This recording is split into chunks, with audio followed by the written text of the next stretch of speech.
الرحيم يا أيها الذين آمنوا كتب عليكم الصيام كما كتب على الذين من قبلكم لعلكم تتقون صدق الله مولانا العظيم درود شريف পড়ি اللهم صل على محمد وعلى آل محمد كما صليت على إبراهيم وعلى آل إبراهيم إنك حميد مجيد اللهم بارك على محمد وعلى آل محمد كما باركت على إبراهيم وعلى آل إبراهيم إنك حميد مجيد সম্মানিত উপস্থিতি, মহান প্রভুর দরবারে অন্তরে অন্তঃস্থল থেকে শুকর জ্ঞাপন করছি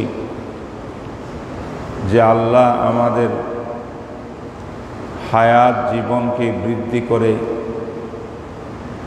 2021 সাল আরবিতে 1442 হিজরির মাহে রমজানে আমাদেরকে প্রবেশ করার, রমজানের বরকত নেয়ার আল্লাহ পাক তৌফিক দিয়েছেন। আলহামদুলিল্লাহ, আলহামদুলিল্লাহ। দীর্ঘ আকাঙ্ক্ষার পরে, অপেক্ষা গণার পর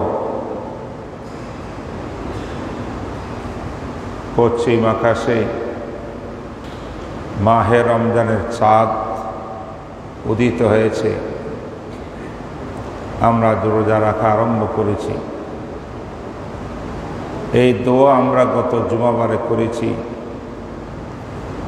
আল্লাহুম্মা সাল্লিমনি লি রমাদান ওয়া সাল্লিম রমাদান আলী ওয়া সাল্লিমহু মিন্না মুতাকাব্বালা। হে আল্লাহ, আমাদেরকে রমজান মাসে বেশি বেশি ইবাদত করার জন্য, বরকত নেওয়ার জন্য সুস্থ রাখুন, সুস্থতা দান করুন। রমজান মাসকেও আপনি আমাদের জন্য উপযোগী করে দেন, যেন আমরা রমজান মাস থেকে লাভবান হইতে পারি। আর রমজান মাসের সকল ইবাদত বন্দেগীগুলাকে আল্লাহ আপনি কবুল ইবাদত বানিয়ে দিন। ইবাদত খুব করলাম, কিন্তু কবুল যদি না হয় মহান প্রভুর দরবারে, তাহলে তো লাভ হবে না। এই আমলগুলো আল্লাহ পাক কবুল করতে হবে। এই জন্য বেশি করে দোয়া করা যেন আল্লাহ পাক এই ইবাদতকে কবুল করেন। ইবাদত, যে কোনো ইবাদত কবুল হওয়ার জন্য একেবারে কম্পালসারি 2টা কন্ডিশন আছে, শর্ত আছে।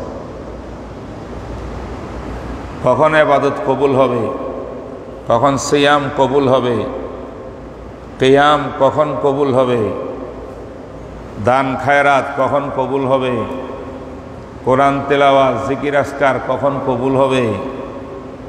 যেই কোনো নেক আমল কবুল হওয়ার জন্য 2টি কন্ডিশন। নম্বর 1, নিয়ত থাকতে হবে, নিয়তে খালেসা, এক আল্লাহর সন্তুষ্টির জন্য করছি যা করছি। ইখলাস যদি থাকে, ইখলাস শব্দটা অর্থ হলো ফিউল। আমার দিলের অবস্থাটা, মনের অবস্থাটা, যেই ইবাদত করছি এই ইবাদতের বেলায় একদম ফিউর, এক আল্লাহকে খুশি করার জন্যেই করছি। এর মধ্যে অন্য কিছুর মিক্স নাই। এটার অপর নাম আর নিয়াতুল খালেসা, বুখারী হাদিস ইন্নামাল আমালু বিন্নিয়াত, সমস্ত আমল কবুল হওয়া নির্ভর করে নিয়তের উপরে। নিয়ত মানে ইখলাসের উপরে। তাইলে আমল কবুল হওয়ার জন্য নম্বর 1 কন্ডিশন হলো ইখলাস, নিয়াত সহিহা। আমার রোজা হবে এক আল্লাহর জন্য, কাহকে দেখানোর জন্য নয়। আমার রাত্রের নামাজ হবে এক আল্লাহ পাক রব্বুল আলামিনকে খুশি করার জন্য। আমার তারাবি হবে, আমার কোরআন তেলাওয়াত হবে এক আল্লাহর জন্যে, আমার দান খায়রাত হবে এক আল্লাহর জন্যে। কথাগুলো বলার বিষয় না, এটা আমল করার বিষয়। নিয়ত আর ইখলাস মুখে বললে হয় না, কলবে আর অন্তরে থাকতে হয়। তো 1 নম্বর আমল কবুল হওয়ার জন্য জরুরত হইল, প্রয়োজন হইল নিয়া আল খালিসা হুয়াল ইখলাস। নম্বর 2 কবুল হওয়ার জন্য 2 নম্বর পদ্ধতি হল নেক আমল যেটা করতে যাচ্ছি এটা করতে হবে রসুল পাক সাল্লাল্লাহু আলাইহি ওয়াসাল্লামের তরিকা পদ্ধতি অনুযায়ী, সুন্নত অনুযায়ী করতে হবে। আমার মন মতো কোনো কাজ করার নাম কিন্তু ইবাদত না। আমার নবীর তরিকা মতো যদি কাজটা করতে পারি, নবীর বাতানো পদ্ধতি অনুযায়ী কাজটা যদি করি, এইটা হবে আল্লাহর কাছে কবুল ইনদাল্লাহ। আমার নবীজি এসেছিলেন আমলের পদ্ধতি বাতাইবার জন্য। আমলটা দিয়েছেন আল্লাহ, ফরজ করেছেন আল্লাহ, কিন্তু কিভাবে আমল করব কন্ডিশন পদ্ধতি আমাদের জানা নাই। আল্লাহ পাকও খুব ব্যাখ্যা দিয়া কোরআনে বলেন নাই। আর আল্লাহ পাক দেখাবেন এটা সম্ভব না, তিনি নিরাকার। আমাদের আকার যুক্তের কাছে তিনি দেখা দিবেন কিভাবে? তিনি সবাইকে দেখেন, আমরা তো আল্লাহকে দেখি না। আল্লাহ প্র্যাকটিক্যাল করবেন কিভাবে? আল্লাহর সমস্ত বিধিবিধানগুলোকে প্র্যাকটিক্যালভাবে উম্মতকে দেখাইয়া আমল করাইয়ে দেওয়ার জন্য বিশ্বনবীর আগমন। তাইলে দুনিয়াতে যত নেক আমল করব সেই নবীর তরিকা পন্থা পদ্ধতি ব্যতি রেখে আমলটা আল্লাহর কাছে গ্রহণযোগ্য হতে পারে না। এই 2টা কন্ডিশন হইলে আমল কবুল হবে। যেই কোনো আমল, শুধু রমজানের আমলের মাসলা না, এটা আজীবনের জন্য একটা শরীয়তের মাসলা বয়ান করলাম আপনাদের সামনে। আল্লাহ আমার আমলকে আপনি কবুল করে নেন, আমাদের আমালকে কবুল করে নেন। কবুল করার জন্য কি শর্ত? 2টা শর্ত। 1 নম্বর অন্তরে আছে আল্লাহ, আর 1 নম্বর পদ্ধতি হবে রাসূলুল্লাহ। বাস।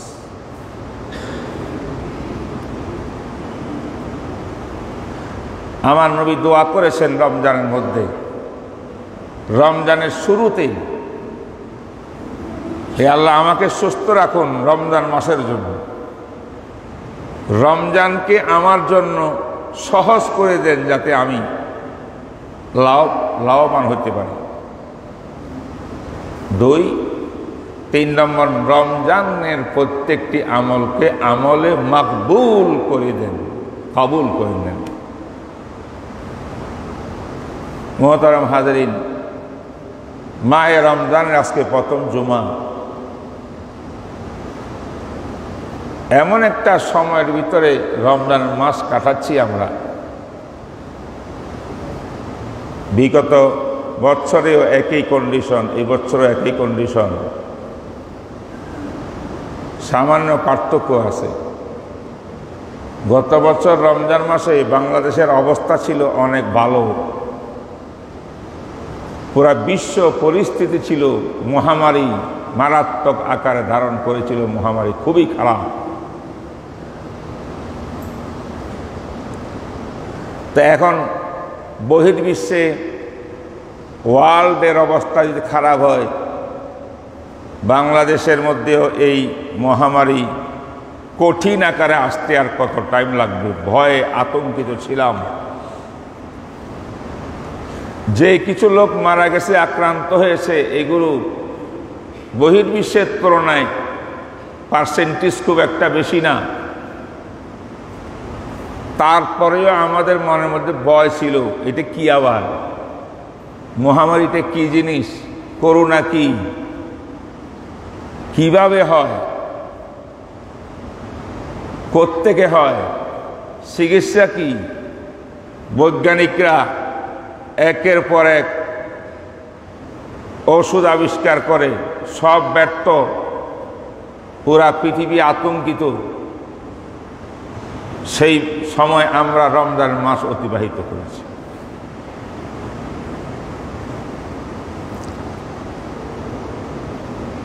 আমরা সাবধান ছিলাম, যথেষ্ট কম ছিলাম না।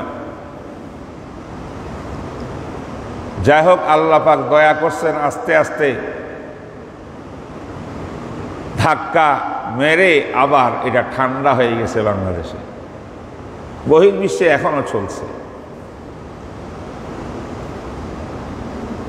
বাড়ে কমে।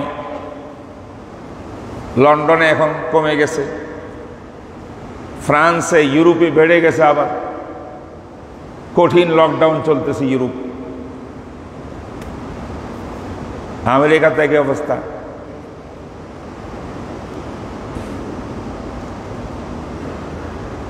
এই মুহূর্তে আমরা আবার রমজান যখন নিকটে আসলো,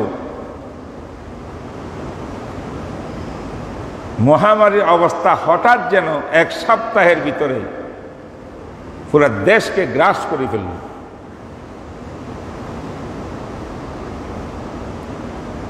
এখন যতই আমাদেরকে মহামারীর ব্যাপারে বোঝানো হোক না কেন, আমরা তো 1 বছর আগের থেকে দেখিয়ে আসতেছি করোনা। তাই এটা আমরা দেখতে দেখতে দেখা যায় পত্রপত্রিকার নিউজে যা আসে বাস্তবে অনেক কম। তাই এটাকে আমরা পাত্তা না দিতে দিতে একটু দুঃসাহসী হয়ে গেছি। এখন যতই আমাদেরকে এই ব্যাপারে বলবে, আমরা সাবধান নই, সাবধান হইতে তৈয়ার না। উচিত হলো বাস্তবে নিরেখে সাবধানতা গ্রহণ করা। আর যাই হোক না হোক, আল্লাহর ইচ্ছায় সব কিছু হবে, আল্লাহর হুকুম ছাড়া কিছুই হবে না। হায়াত মৌতের মালিক আল্লাহ, রোগী দেন আল্লাহ, রোগ দেন আল্লাহ, শেফাও দেন আল্লাহ। ইব্রাহিম নবী দোয়া করে, ওয়াইজা মারিস্তু ফাহুয়া ইয়াশফিন, আমি আক্রান্ত হলে আল্লাহ শেফা দেন ওয়ালা তিনি। তো এই ঈমান, এই আকীদাকে মজবুত আকারে রেখে ওয়ার্ল্ড হেলথ অর্গানাইজেশনের পক্ষ থেকে যে বিষয়গুলো আসে, সরকারের পক্ষ থেকে যা কিছু আসে, যতটুকু সম্ভব এটা অনুকরণ করা উচিত মানুষ হিসাবে, আমার সেভের জন্যে, আরেক ভাইয়ের সেভের জন্য।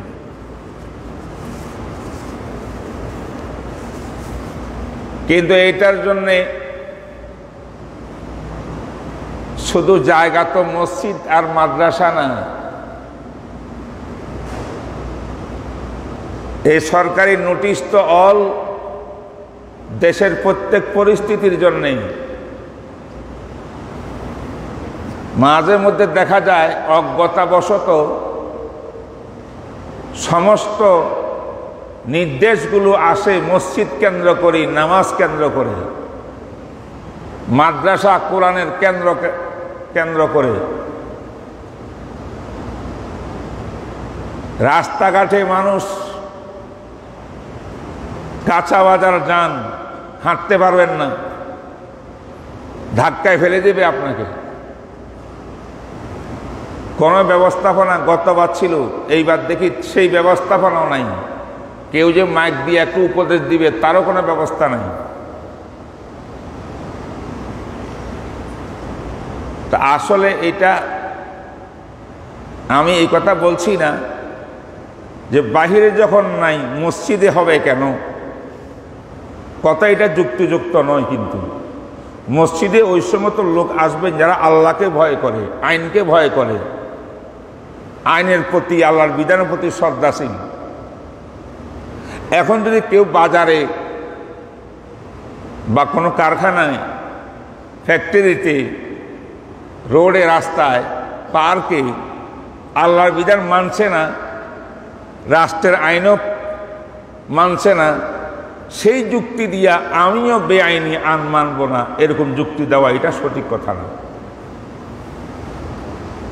তো আমার অনুরোধ এই জায়গায় সরকারের প্রতি এখন অনুরোধ, আজকে জুমা, রমজান মাসের প্রথম জুমাবার। আমি মাননীয় মন্ত্রী মহোদয়ের সঙ্গে ডাইরেক্ট কথা বলেছি, দীর্ঘক্ষণ কথা বলেছি, এবং ধর্ম মন্ত্রণালয়ের সচিবের সঙ্গে মন্ত্রী নিজে আমাকে নাম্বার দিয়েছেন, আমার সচিবকে একটু বলেন, আমি আপনার সঙ্গে একমত। সচিব, আমি ফোন করেছি, সচিবের সঙ্গে দীর্ঘক্ষণ কথা বলছি। এখন আমাদের ধর্মমন্ত্রী হলো নতুন, আমার সঙ্গে সাক্ষাৎ হয় নাই, শুধু টেলিফোনে কথা হয়েছে। এবার প্রজ্ঞাপন আসার দিন, বের হবার আগেই, কেন আমার থেকে ইসলামী ফাউন্ডেশনের গভর্নর মতামত চেয়েছে যে মুফতি সাহেব এই করতে যাচ্ছি, আপনি কি মনে করেন? আরে আমি বললাম যে সব কিছু করেন, আমি একমত, তবে আল্লাহর ওয়াস্তে 10 জন, 20 জন, 50 জন সংখ্যা নির্ধারণ করিয়ান না, এর ভিতরে আমি 100% দ্বিমত। সংখ্যা নির্ধারণ করার ভিতরে বিরাট বড় বিপদ আছে, বিরাট বিপদ আছে। মানুষের ইমানি জজবা, মানুষের আবেগ, তারাবির, খতমে কোরআনের, নামাজের, আল্লাহ বিল্লাহ করার আবেগ, তারা যাবে মসজিদে, সেখান থেকে 20 জন, 30 জন, 50 জন নির্বাচন কে করবে? পুলিশ থাকবে, আর্মি বিডিআর থাকবে।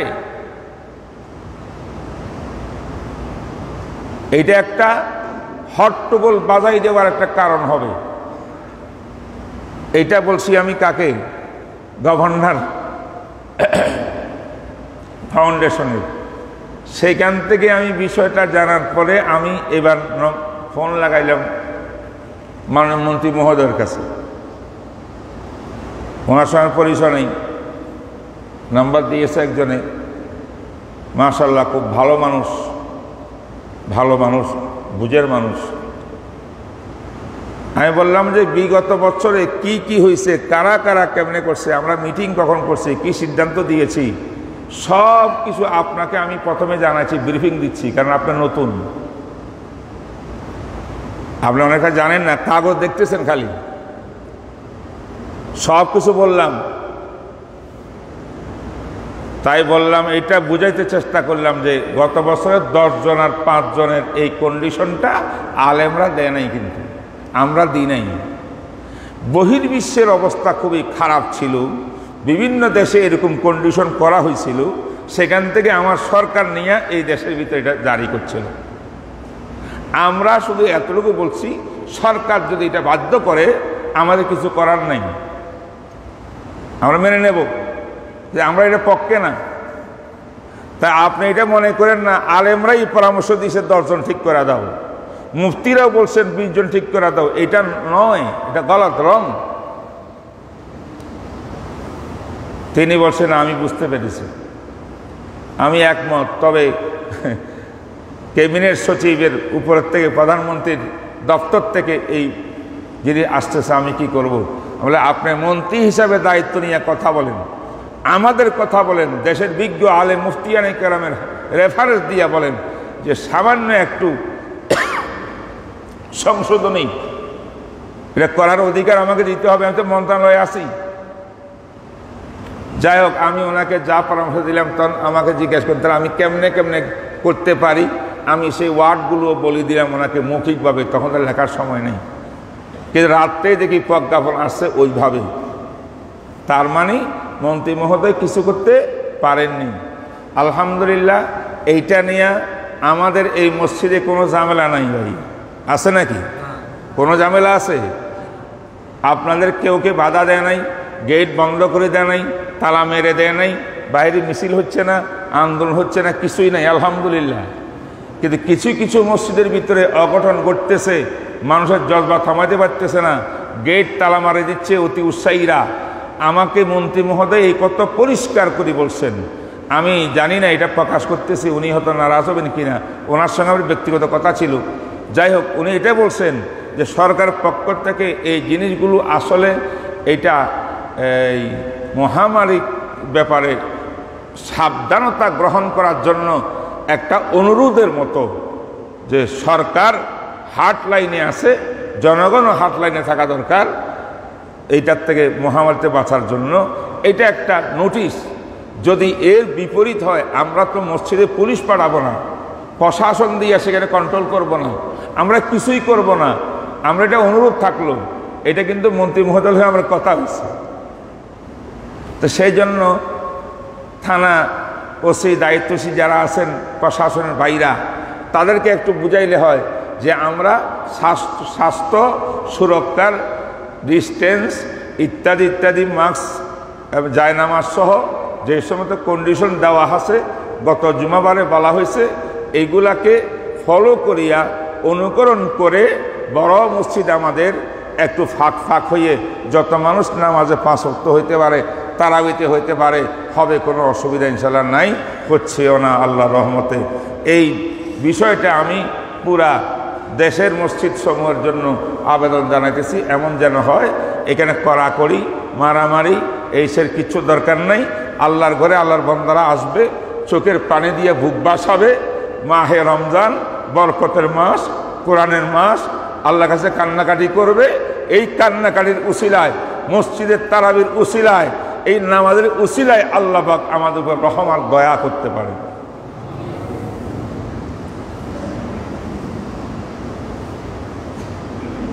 এরপরে আয়াত শরীফ তেলাওয়াত করছিলাম। রমজানের কতগুলো মাসাইল আছে, আর একটা জিনিস আছে রমজানের তত্ত্ব মাহিত্য। আসে রমজান, চলে যায় রমাজান, রোজা রাখলাম, 3টা কাজ থেকে বিরত থাকলাম, আমি রোজাদার হয়ে গেছি, তারাবির নামাজ পড়লাম, ঘুমাইলাম, খাইলাম, ইফতার করলাম, সেহরি করলাম, এটা রোজা। কিন্তু এই রমাজান রোজা, ইফতারি, সেহরির দ্বারা আল্লাহ পাক যেই কারণে মানব জাতির উপরে কুতিবা আলাইকুমুস সিয়াম, সিয়ামকে ফরজ করেছেন,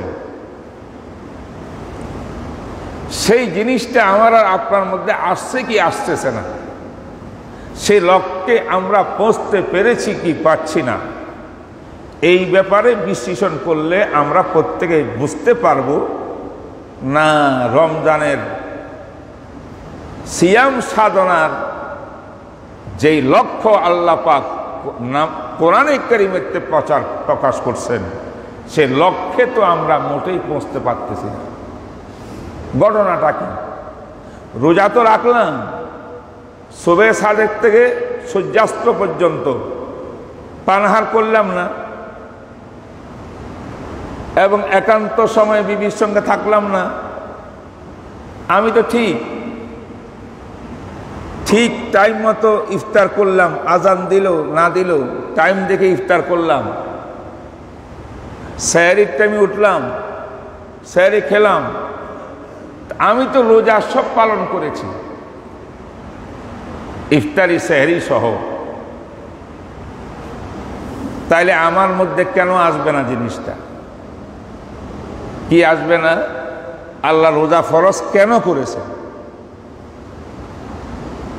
যে উদ্দেশ্যে রোজা ফরজ করেছেন সে উদ্দেশ্য আমার অর্জিত না হইলে আমার এই সিয়ামে কি অর্জন হইল, এই জিনিসটা সামান্য আজকে আলোকপাত করার জন্য কয়েক মিনিটের ভিতরে কথা বলছি। মোহতারাম হাজারিন, রামাদান শব্দ আরবি, শাহর রামাদান আল্লাযী উনজিলা ফীহিল কোরআন। 5টা শব্দ আছে, রা, মিম, দাদ, আলিফ, নুন। আল্লাহর ওলিরা কোরআন সুন্নাহর বিশ্লেষণ করিয়া দেখতে পেরেছেন রমাদান মাসের মধ্যে আল্লাহ পাক রাব্বুল আলামিনের পক্ষ থেকে বিরাট বিরাট 5টি নিয়ামত রোজাদারদের প্রতি আরোপিত হয়। রা শব্দের দ্বারায় উদ্দেশ্য হল রহমত, আল্লাহর রহমত নাজিল হয় রোজাদারদের প্রতি। রা দিয়া কি উদ্দেশ্য বলেন? রহমা, রহমত, দয়া। আউয়ালুহু রহমাতু, প্রথম 10 দিন রহমতের 10 দিন। যদিও এটার ব্যাখ্যা আছে, আমি ব্যাখ্যা পরে বলবো। রা শব্দের থেকে উদ্দেশ্য হল রহমত। আল্লাহ আরহামুর রাহিমিন তার বান্দার প্রতি রহম করেন, দয়া করেন, রহমত নাযিল করেন। আর এই রহমত নাযিল করার সবচেয়ে বেশি উত্তম বেস্ট টাইম হইল মাহে রমাদান। 2 নম্বর মিম, রমাদান, মিম। মিম শব্দের দ্বারায় মুহাব্বাতুল্লাহ,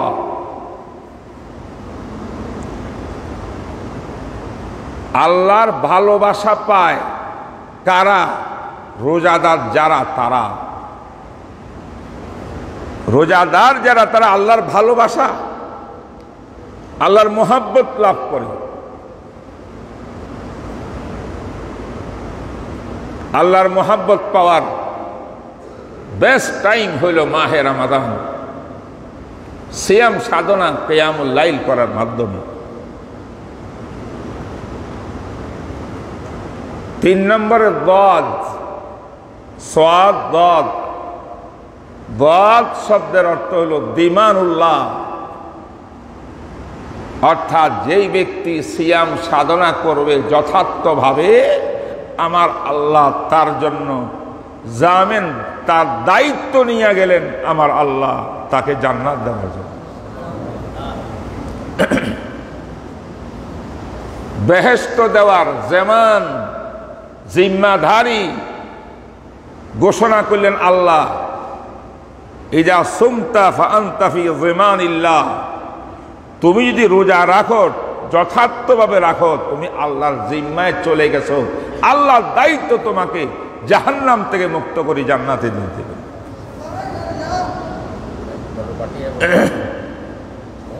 রমাদান এটাকে ধরে রাখতে পারো না? কোথায় গেছে আমাদের লোকজন?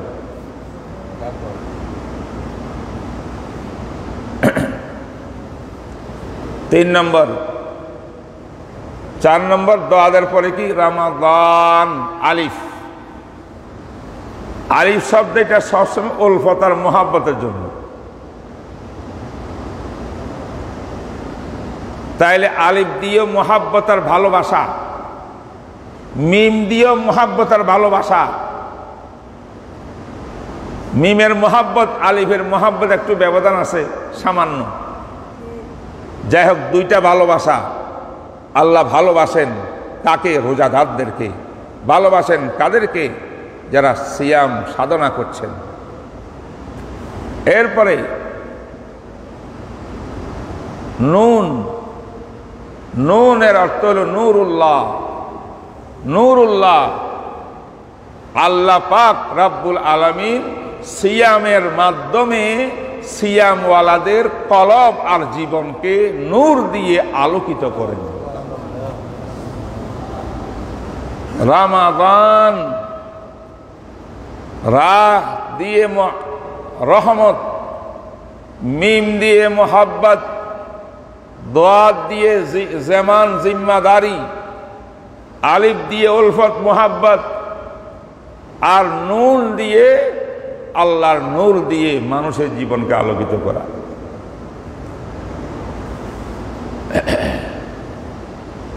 ছেলেটাকে কি কেউ আটকাতে পারলো না গেটে?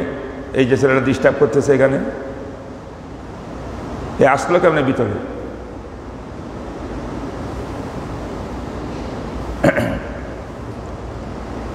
মোহতারাম হাজরিন, আমাদের এটাও বোঝা দরকার, এই মাহে রমজানের রোজা সাধনা করছি আমরা। রমজান মাসের এত গুরুত্ব, এত মাহিত্যের পিছনে একমাত্র কারণ হইল শাহরে রমাদান, রমজান মাস, উনজিলা ফিহিল কোরআন, কোরআন নাজিল হয়েছে। কি বলেন? কোরআন শরীফ যদি মাহে রমজানে নাজিল না হতো, শাবানে নাজিল হইতো, শাওয়ালে নাজিল হইতো, নিঃসন্দেহে সবচেয়ে শ্রেষ্ঠ মাস হইত শাবানের মাস। কারণ এই শ্রেষ্ঠত্ব এসেছে কোরআন নাজিল হওয়ার জন্যে, নাজিল হওয়াকে কেন্দ্র করে। তাই রমজানের ফজিলত এসেছে কোরআনের কারণে, সবে কদরের ফজিলত এসেছে কোরআনের কারণে। ইন্না আনজালনাহু ফি লাইলাতুল কদর ওয়া মা আদরাকা মা লাইলাতুল কদর। একটা মাস শ্রেষ্ঠ মাস হয়েছে কোরআনের কারণে। একটি রাত হাজার রাত থেকে শ্রেষ্ঠ হয়েছে কোরআনের কারণে। কোরআন যদি একটি রাতকে, কোরআন যদি একটি মাসকে এত শ্রেষ্ঠত্বের মর্যাদা দিতে পারে, এই কোরআন যদি মুসলমান নারী পুরুষের তলবার জীবনের মধ্যে ঢুকতে পারত, আমরা ঢুকাতে পারতাম কোরআনকে কলবের মধ্যে, আমরা সেই কোরআনের সঙ্গে প্রেম ভালোবাসা সৃষ্টি করতে পারতাম, অবশ্যই আমাকে আমার আল্লাহ কোরআনের মাধ্যমে অবশ্যই শ্রেষ্ঠত্ব দান।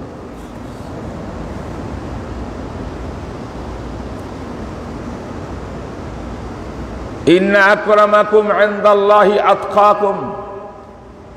আমার আল্লাহ বলেছেন সর্বশ্রেষ্ঠ সম্মানী মানুষ ওই ব্যক্তি যার অন্তরে তাকওয়া আছে। আল্লাহ পাক এই আয়াতে বলছেন, হে ঈমানদারগণ, সিয়াম ফরজ করা হয়েছে তোমাদের উপরে, যেমন পূর্ববর্তী উম্মতের উপর ফরজ করা হয়েছিল। কেন কেন কেন সিয়াম ফরজ? কেন সিয়াম ফরজ? সিয়াম সাধনায় লক্ষ্য কি, উদ্দেশ্য কি, মাহিত্য কি? আমার আল্লাহ বলেন লাআল্লাকুম তাত্তাকুন, যাকে তোমাদের তাকওয়া অর্জন হয়। তাকওয়া অর্জন করার লক্ষ্যেই সিয়াম ফরজ। তাকওয়া যার মধ্যে আছে, ইন্না আকরামাকুম ইনদাল্লাহি আতকাকুম, সেই ব্যক্তি সৃষ্টির সেরা, সমস্ত মানুষের মধ্যে সবচেয়ে মর্যাদাপূর্ণ। অতএব কোরআন ছাড়া দামি হওয়া যাবে না। যে কোরআনে রমজান মাসকে দামি বানাইছে, যে কোরআনে সবে কদরকে দামি বানাইছে, সেই কোরআন আমার কলবের মধ্যে ঢুকলে আমি তো আর ইনসান, আমাকে আল্লাহ পাক সবচেয়ে বেশি দামি বানাবেন। এই জন্য রমজানের শিক্ষা এটাই, কোরআনকে তোমার জীবন বানাও। মরণ হবে কোরআনের উপরে, জীবন যাপন হবে কোরআনের উপরে, হায়াত মউত সব কিছু কোরআন নিয়ে থাকবো, কোরআন নিয়ে বাঁচবো, কোরআন উপরে আমল করব, কোরআন অনুযায়ী বিজনেস করব, কোরআন অনুযায়ী চাকরি করব, কোরআন অনুযায়ী অর্থ ইনকাম করব, কোরআন অনুযায়ী অর্থ বিনিয়োগ করব, অর্থ খরচ করব, কোরআন অনুযায়ী বিয়ে শাদী হবে, কোরআন অনুযায়ী আমার জীবন চলবে, পারিবারিক জীবন কোরআন অনুযায়ী, সামাজিক জীবন কোরআন অনুযায়ী, ব্যক্তিগত জীবন কোরআন অনুযায়ী, রাষ্ট্রীয় জীবন কোরআন অনুযায়ী, আন্তর্জাতিক জীবন কোরআন অনুযায়ী, অর্থনৈতিক জীবন কোরআন অনুযায়ী। কোরআন যদি আমার সম্বল হয়, তখনই তুমি আল্লাহর কাছে দামি হইতে পারবে।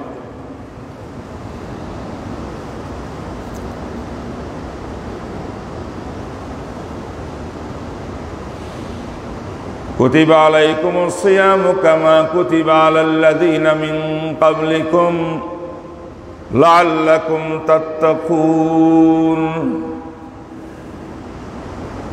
তাকওয়া বহু ব্যাখ্যা এই ব্যাপারে দিয়েছি, আজকে আবার স্মরণ করতেছি। রমজান মাস এটা যেন বাকি দিনগুলো আমাদের এইভাবে যায়।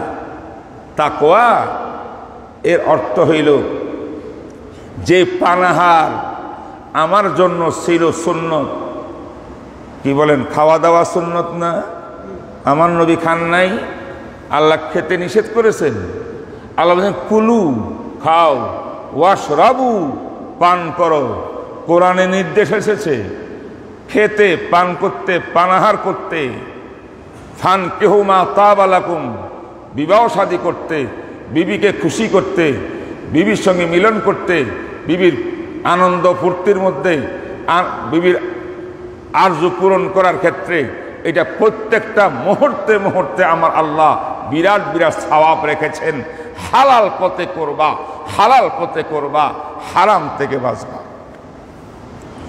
যে কাজগুলো ছিল একদম মুবাহ, একদম হালাল, যে কাজ তিনটা ছিল একদম সুন্নত, আমার আল্লাহ বলেছেন সবেতা থেকে সূর্যাস্ত পর্যন্ত এই তিনটা ভালো কাজ, মুবাহ কাজ, সুন্নত কাজ ছেড়ে দাও। ছেড়ে দিলাম কিনা? দিলাম কিনা? হালাল খানা ছেড়ে দিলাম, পানাহার ছেড়ে দিলাম, ঠিক না বেঠিক বলেন? আচ্ছা, যখন টাইম হইল, সূর্যাস্ত হইল, আল্লাহ বলেন এখন খাও ইফতারি। আল্লাহ সারাদিন রোজা রাখলাম, আর একটু পরে খাই, বেশি তাড়াতাড়ি কেন করব, একটু সওয়াব বৃদ্ধি হয়ে যাবে। আল্লাহ বলেন নো, আমার উম্মত অতদিন পর্যন্ত শ্রেষ্ঠত্বের মর্যাদা থাকবে যতদিন ইফতারি তাড়াতাড়ি করবে, সাহারি লেটে করবে। সাহারি করবে লেটে, ইফতার করবে ফার্স্টে, ওটা লাস্টে। সুবহানাল্লাহ। কেন? যেহেতু আমি যেই সময় নিষেধ করেছিলাম পানাহার, তুমি তো তা পালন করেছো, নিষেধাজ্ঞা পালন করেছো, এখন নিষেধ না, তাহলে তাড়াতাড়ি ইফতার করে তুমি দেখাও আল্লাহর কথা তুমি মানলা। আল্লাহর কথা, আল্লাহর বিধান মানতে তুমি লেট করো না। 10 মিনিট লেট করাটা ঠিক হবে না। যখন আল্লাহ বলছেন খাও, আমি খাবো, যখন নিষেধ করেছেন আমি বর্জন করব, এটা আল্লাহর গোলামি করা। এই নাম রোজা। এই রোজা পুরা প্র্যাকটিস করতেছে আমাকে 30 দিন। এই জন্য করতেছে বান্দা। আল্লাহ বলেন বান্দা, রমজান চলে যাওয়ার পরে এই মুখটা তোমার আছে, তুমি খাবা, পানাহার তুমি করবা, নিজের যৌন ক্ষুধা তুমি নিবারণ করবা। সেই সময় যেন মনে থাকে রমজানের কথা, যে আল্লাহর বিধান মেনে হালাল কাজ পর্যন্ত ছেড়ে দিয়েছ।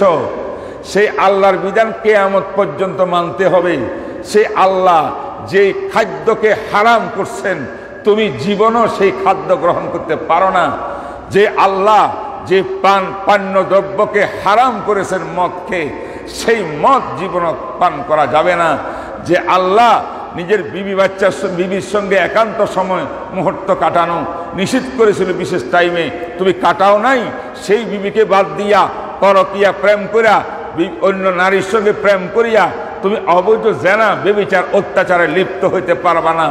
এক কথায় আল্লাহ পাক যত নিষিদ্ধ করেছে সমস্ত নিষিদ্ধ কাজ থেকে তুমি তোমার জীবনকে, লাইফকে কন্ট্রোল করবা, হেফাজত করবা, সুরক্ষা করবা। এই জন্য আমার আল্লাহ সিয়াম ফরজ করেছে। আল্লাহ আমাদেরকে আমল করার তৌফিক দান করুন। দোয়া চাই আপনাদের কাছে একটা বিষয় নিয়ে।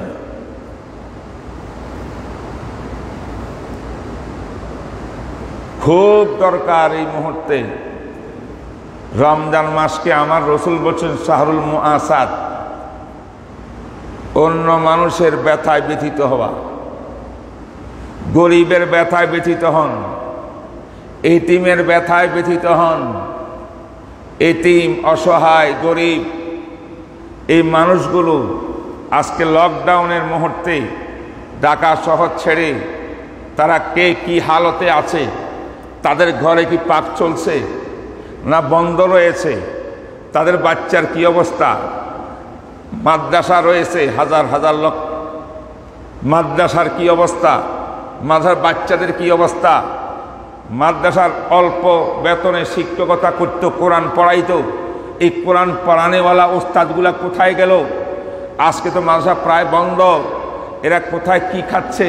তাদের বেতনের সামান্য সুযোগটা আছে কিনা লকডাউনে? মাদ্রাসার ফান্ড আছে কিনা, ইনকাম আছে কিনা? যে কোরআন আমার জান, কোরআন আমার প্রাণ, কোরআন দিয়ে আমার জীবন, কোরআন নিয়ে এত গবেষণা, কোরআনের এত মর্যাদা, সেই কোরআনের মেইল ঠিকানা হলো মাদারেস, মাদ্রাসা সমূহ কোরআনের সেন্টার। এই সমস্ত আলেম ওলামা এবং ছাত্র জনতা, আশেপাশের গরিব গোরাবা, বিধবা নারী, এতিম বাচ্চা, এই সমস্ত গরিবদের প্রতি এই মুহূর্তে যারা সাধ্য অনুযায়ী যতটুকু খেয়াল করতে পারবেন, আল্লাহর কাছে সবচেয়ে বড় সওয়াবের কাজ এই মুহূর্তে, করোনার মুহূর্তে আমি এটা সবচেয়ে বড় সওয়াবের কাজ মনে করি। আল্লাহ আমাকে কবুল করেন, সবাইকে কবুল করেন। আমি আমার মাদ্রাসার একটা কাগজ, সাদা কাগজ দিয়েছিলাম কারোকে, আমার ড্রাইভারকে বলছিলাম দেওয়ার জন্য। আজকেও আনছি, ওইটা দেন। এই এমনি প্রতি বছর প্রায় 80-90 লক্ষ টাকা খরচ হয় আমার একটা প্রতিষ্ঠানে শুধু। এরূপ প্রতিষ্ঠান আরও আছে। এটা যেখানে আমি বসি সবসময় ঢাকা, এই যে ফ্লাইওভারের পাশে কুড়িন, সেখানে প্রায় এই বছর করোনা ভাইরাসের মধ্যে আমার বিরাট বড় হয়ে গেছে। 11 লক্ষ কত হাজার টাকা ঋণ হয়ে গেছি আমি, 13,95,000 টাকা একটি বছরে, নাকি 10,75,000 টাকা। আবার বিগত বছরগুলোর ভিতরে আমার প্রতি বছর কিছু কিছু লোন থাকতো, কোনো বছর থাকতো না। এইভাবে সব মিলিয়ে আজকে 11 বছরে সর্বমোট ঋণের হিসাব হলো 47,81,556 টাকা। এইগুলা অতীতের লোন সবচেয়ে বেশি, 37,06,000 অতীতের, আর গত বছরে আছে 10,75,000। আলহামদুলিল্লাহ, প্রতিষ্ঠান কিন্তু আল্লাহর কাজ আল্লাহ করাবেন। এত বড় বড় লোন কিন্তু আমি খুব বেশি টেনশন করি না। আল্লাহ খাওয়াচ্ছেন, লোন চাইলে লোন পাই, কিন্তু মাসা বন্ধ নাই, খাওয়া দাওয়া বন্ধ নাই, গবেষণা বন্ধ নাই, পড়াশোনা বন্ধ নাই, সব কিছু চলছে, চলবেও। কারণ আল্লাহ পাক নিজে বলছেন ইন্না লাহু লাহাফিজুন, কোরআন হেফাজতের মালিক আমি আল্লাহ।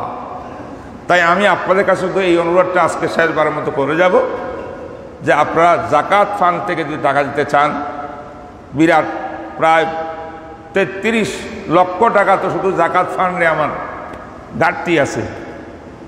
জাকাত ফান্ডে টাকা দিতে পারেন জাকাতে। আর জেনারেল ফান্ড থেকে যদি দেন শিক্ষকের বেতন ইত্যাদির জন্য, আপনাদের মেহরবানি আশা করে খেয়াল করবেন। আমি কারো কাছে যাই না, কারো কাছে আমার এই কালেক্টর নাই, কোনো চান্দার ব্যবস্থা নাই। বছরে 2-1 বার এই মিম্বরে বসিয়া আমি আপনাদেরকে বলি, আর কারো কাছে আমি কোনো কথা বলতে চাই না। এই জন্য এটার দিকে খেয়াল রাখবেন। আল্লাহ আমাদের সবাইকে কবুল করুক।